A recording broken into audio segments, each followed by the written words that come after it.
Yes, people, thanks for passing through again, and thanks for passing through, on Nicardo Media House Channel. You don't know the strips already, people. You don't forget to like, share, comment, and subscribe to the channel. But outside again, it is the ultimate one, the preview of the big boys that left back in the World Cup qualifier. You talk about the Central American teams, when you're talking about the Caribbean boys, that the Trini, the Curacao, the Reggae Boyz, the Asian team as well, the Surinamese team.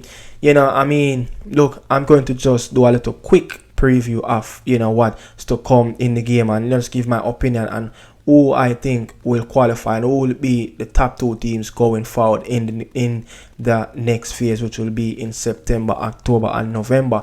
You understand? But the big group, we have to fancy ourselves first. The Reggae Boyz, as much as we are behind, on goal difference, the Guatemala team will go ahead to play Dominican Republic. Look more from now. I think it's a late kickoff, like 10 p.m. Eastern time, 9 p.m. Jamaica time. People, that's a must-watch game. Look more from now.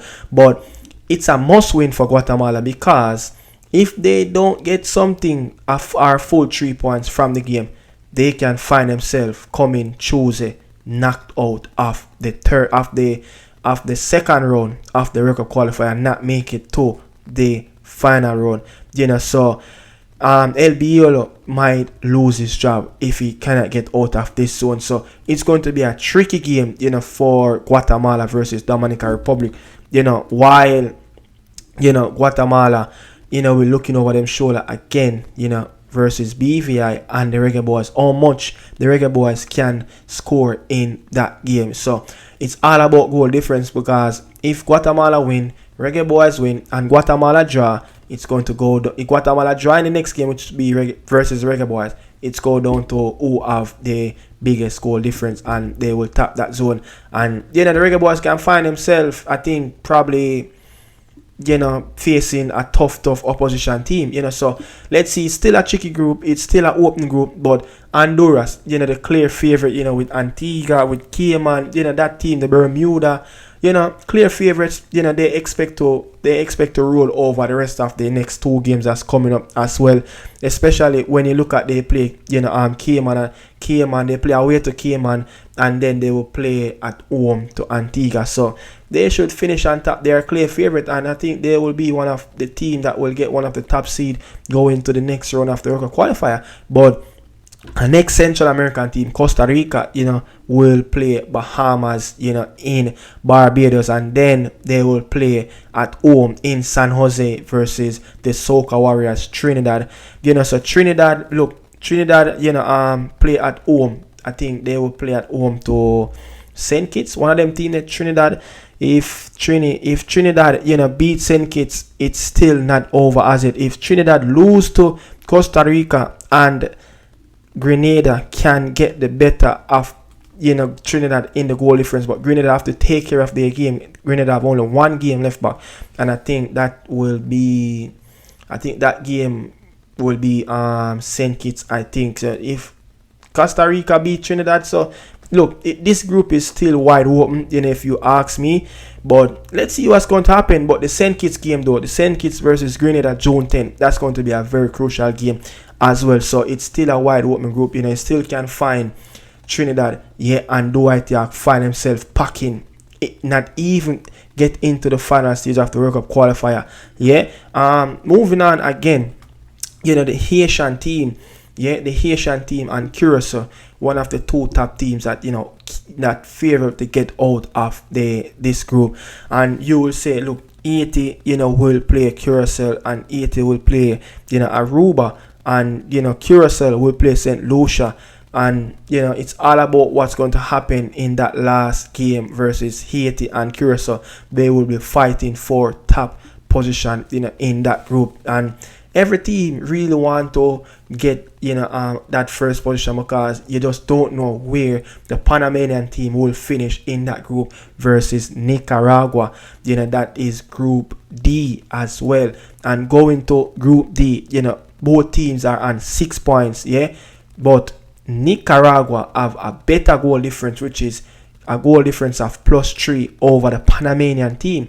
Panama will play at Belize. Yeah, that would be a tricky game, but I think they should get full 3 points. But what does that say to that midfield? How much that can plays into the hands of Nicaragua when they go away to play in Panama City coming, I think, June the 10th as well. But Nicaragua will play at home to Guyana, which, look, the last time we really see one of those low-ranked Caribbean teams goes in Central America and win a game, it was St. Vincent when they beat El Salvador, and that was, I think, it was a pivotal moment for not qualifying for the Gold Cup as well. So it is a tricky one. Nicaragua, a team in high gear, a team with a very strong squad as well.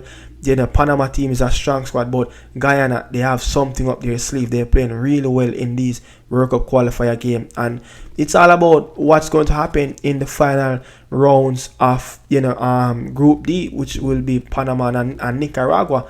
So every team that's in the World Cup qualifier that is alive, like the Reggae Boyz, the big teams, they will be looking at Group D, which team will finish first, because if Panama finish second, nobody will want to face Panama in the next one, as I think they are the best team at this moment, are the best prepared team in the World Cup qualifying.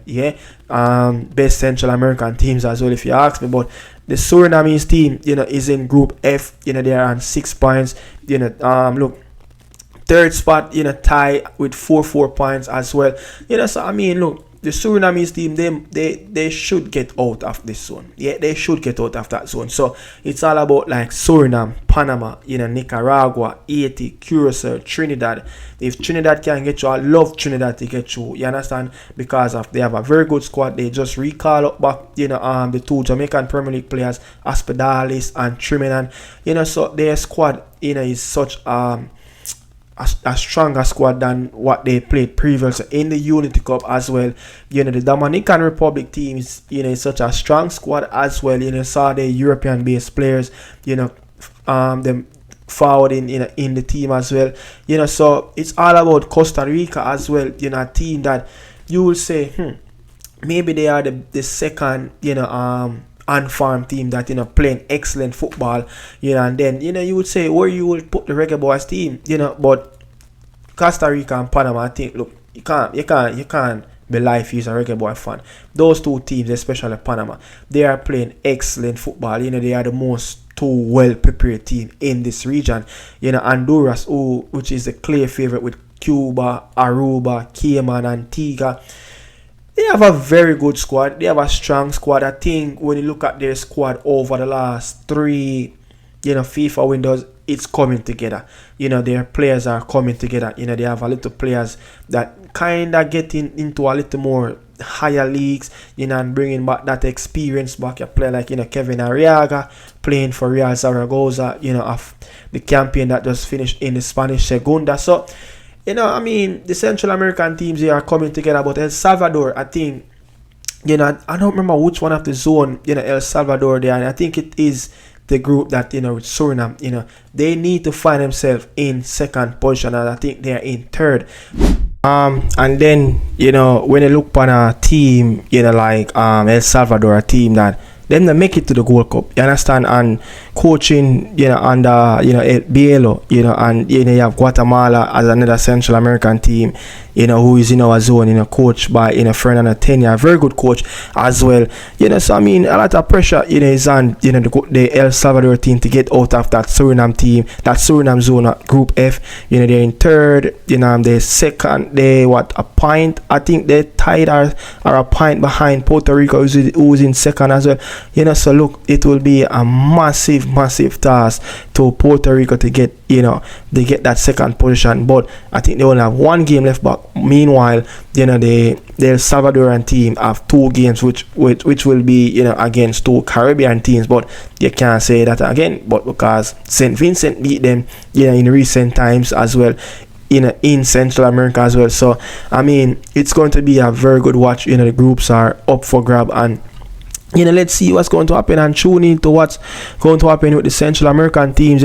Look, some big guns in it, and I can say it. We're going to have at least one shocker and there's going to be at least one devastating result that you'll be like, that team is out.